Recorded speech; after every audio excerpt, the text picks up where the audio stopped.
YCP హయాంలో దోచుకున్న అవినీతి సొమ్మును కక్కిస్తాం. గాడి తప్పిన నాయకులు అధికారులకి శిక్ష తప్పదు. కూటమి గెలుపుతో రాష్ట్రంలో చీకట్లు తొలగిపోయాయన్న చంద్రబాబు.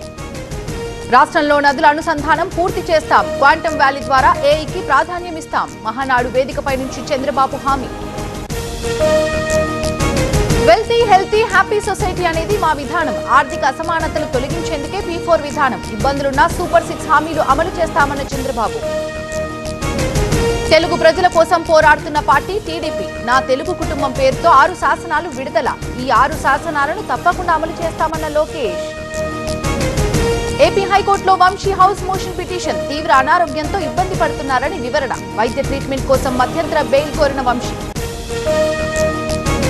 రాష్ట్రాన్ని 10 ఏళ్లు బీఆర్ఎస్ దోచుకుంది. జైలు నుంచి వచ్చిన కవిత నీతి వ్యాఖ్యలు చెబుతున్నారు. బీఆర్ఎస్ లో 9 రాజీనామా చేయాలన్న బీజేపీ నేతలు.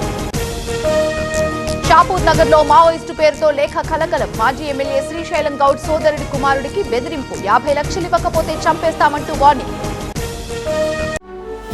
ఓఎసిస్ జనని యాత్ర తెలుగు రాష్ట్రాలలో మొట్టమొదటిసారిగా mobile fertility camp. Ramanthapur corporator ఇంటి ముందు కాలనీ వాసుల ధర్నా. పైప్ లైన్ పనులు నిలిపివేశారని ఆగ్రహం. హామీ ఇవ్వడంతో ఆందోళన విరమణ. నిర్మల్ జిల్లాలో మరోసారి పోడు భూముల పంచాయతీ. ఇటిక్యాలలో 80 ఎకరాల పోడు సాగు అడ్డుకున్న అటవీ శాఖ. మొక్కలు నాటేందుకు ఫారెస్ట్ సిబ్బంది యత్నించడంతో ఉద్రిక్తత. బోధన్లో మత్తు పదార్థాల కలకలం. 3 కోట్ల విలువైన 30 కిలోల ఆల్ఫాజోలం పట్టివేత. మహారాష్ట్రలోని సూర్యచేద ఫార్మా కంపెనీ సీజ్. తాగునీటి కోసం రోడ్డెక్కిన మహిళలు. పుట్టపర్తిలో ఖాళీ బిందెలతో నిరసన. 4 రోజులుగా నీళ్లు లేక ఇబ్బందులు. అల్పపీడన ద్రోణి ప్రభావంతో ముందుకొచ్చిన సముద్రం. అంతర్వేది తీర ప్రాంత ప్రజల్లో భయం. అలజడి సృష్టిస్తున్న కెరటాలు.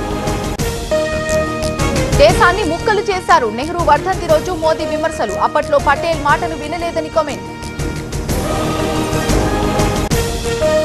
గోరఖ్పూర్లో సామూహిక వివాహాలు. హాజరైన సీఎం యోగి ఆదిత్యనాథ్. కొత్త జంటలకి ముఖ్యమంత్రి కానుకలు.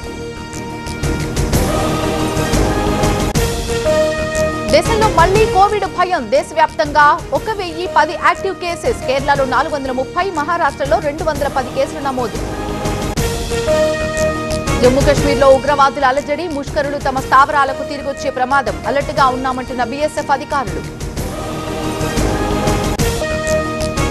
ఐపీఎల్లో టాప్ ప్లేస్ పై కన్నేసిన బెంగళూరు. ఇవాళ లక్నోతో జరిగే మ్యాచ్ లో గెలుపే లక్ష్యం. రాత్రి 7:30 లక్నోలో చివరి లీగ్ మ్యాచ్.